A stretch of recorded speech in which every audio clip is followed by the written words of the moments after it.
Ishte një paraqitje normale në pjesën e parë jone, ku kishim disa raste të shumë pastra për shënim, pastaj gjithçka që ndodhin në pjesën e dytë është shumë zhgënjëse, është edhe në momente të veçanta edhe turpshme dhe mos them edhe skandaloze nga pjesa jonë, nga paraqitja jonë.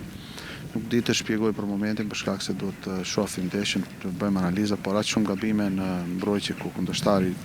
thuajse gatin të gjitha na dënoi. Ishte një ditë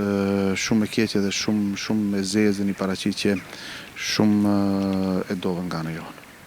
Mendon që ka të bëjë me faktorin psiqik dy momente. Një, ndoshta menduam më herët sa duhet për duelin me Dritën, të njëjtën, dhe tjetra lojtarët e Arsimit sigurisht që njihem mes veti dhe gjithmonë në kështu ndeshje ka treguar edhe e kaluara qoftë Besa dhe Bordolli, qoftë Renova, kur lojtarët e Tovar apo nga Pollogu gjithmonë ndaj shkëndijës janë të motivuar dy fish. Mendon që këtu nuk e kapëm sa duhet serioz këtë fakt sepse kundërshtari ishte tepër i motivuar? Mendoj se ne ishim në përgatitjen e ndeshjes ishim shumë serioz, unë dija që do jetë një ndeshje shumë e rëndë edhe për shkak të shumë rrethanave të tjera që i përmendet ju. Besoj se ka shumë arsye, por asnjë arsye nuk ka që ne të humbim këtë mënyrë dhe duhet të ulemi, të analizojmë, të reflektojmë dhe normalisht nga unë i pari për shkak se unë jam ai i cili duhet ta marr dhe e marr përgjegjësinë këto situata, do ulemi dhe bëjmë analizë dhe është shumë e rëndësishme që shkëndija të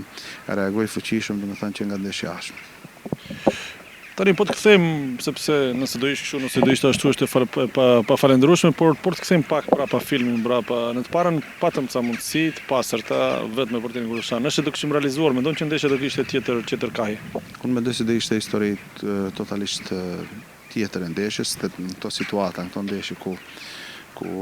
ka presion ku ekipi ndjen edhe krizën, është shumë e rëndësishme në ato situata të pastra që ishin 3-4 në njërën të shënojsh dhe normalisht se besoj se ndeshja do kishte marrë kahje tjetër, por edhe njëherë duhet ta potencoj, unë nuk dua që